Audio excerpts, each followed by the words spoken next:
26 Khamis ni pukul 2 petang di ticket2you/elite.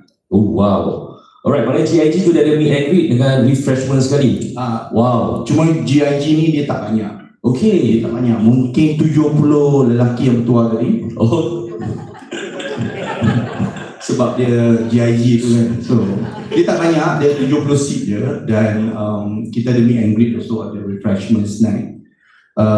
Second tier is Manisnya Senyumanmu 588, and then FOH dengan belakang is catwalk dengan tamparan wanita. So mampu milik semua. Mampu milik. Baik.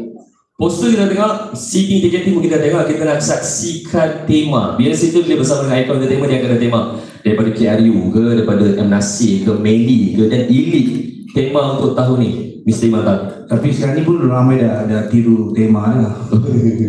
So tema untuk kali ni adalah catwalk. Okay? Wow. So kita ada red carpet dekat luar untuk menyambut semua yang datang seperti mereka back to zaman catwalk. Wow. Catwalk mana everyone akan catwalk, don't dog walk. Catwalk.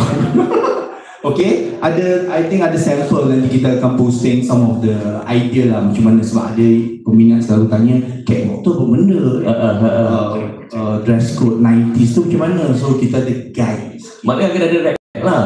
Of course, pick up back. Nice. Akak Azhar happy tak boleh senyum je? Nah, itu dia. Oh okay, ini dia punya ni lah. Oh, dress code. Ya, lebih kurang dress code dia. Oh, yang pakai tag tu media Itu bukan tag. Bukan tag. Ya, bukan tag tadi. Alright, dress code dia catwalk 20 September. Jadi kepada semua, pastinya rakan-rakan media dan juga kepada peminat-peminat Elite dah boleh standby dah. Catwalk ada nak pakai dress ke apa, nak pakai suit boleh sewa aku kan. Tak sido kan, boleh, tak ada masalah. Alright, colour tak kisah. Colour tak kisah, yang penting adalah celebration, kita raihkan, kita back to our 90s and catwalk. Kali ni why catwalk, sebab kita nak terlampau ikut tema 90s yang KRU dah buat. More casual. This one memandangkan venue dekat plenary, ada parking, dah rasa aircon sampai atas. So I rasa people come dengan catwalk ni dia tak perlu. Dan so yang penting stylo, sebab kita nak appreciate back to the fan. You come, you masuk dengan red carpet and this is what it is. Nice one. Alright, okay, saya rasa terima kasih untuk saya open Q&A kepada rakan-rakan media. Apa-apa saja soalan untuk Elite dan juga Mr. Imantan, kita boleh mulakan dengan ada siapa? Okay, belakang. Sebelum tanya soalan, kita nyanyi dulu Elite manisnya. Okay, alright. Okay. Hi, Assalamualaikum everyone. Okay, I'm Erica from Malaysia itself. Nak diri ke? Sila di. Kena nyanyi lah ni? Kena nyanyi. Okay. Okay, I nak tanya soalan ni. Soalan ni I tanya masa kru lagi, join kru tu lagi. Kan zaman dulu kan ada kaset, CD, MTV semua. So now, Elite is one of the OG Malaysian girl group, right?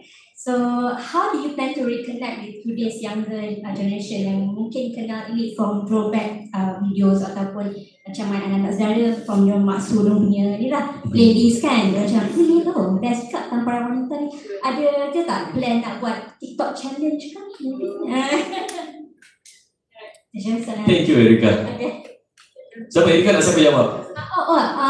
Semua jawab. Semua jawab. Saya rasa yang paling penting radio memainkan peranan penting sebab radio sampai sekarang masih main lagu Elite all the time, right? Sampai lagu raya pun musikal lagu Elite semua. So memang memainkan peranan penting. And I rasa peminat Elite ni, diorang walaupun mak-mak yang dengar, anak-anak ni pun tahu lagu Elite.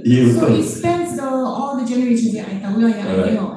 So I think insyaAllah kat situ no problem. Memang lagu yang happy-happy, lagu ini pun lagu happy-happy kan.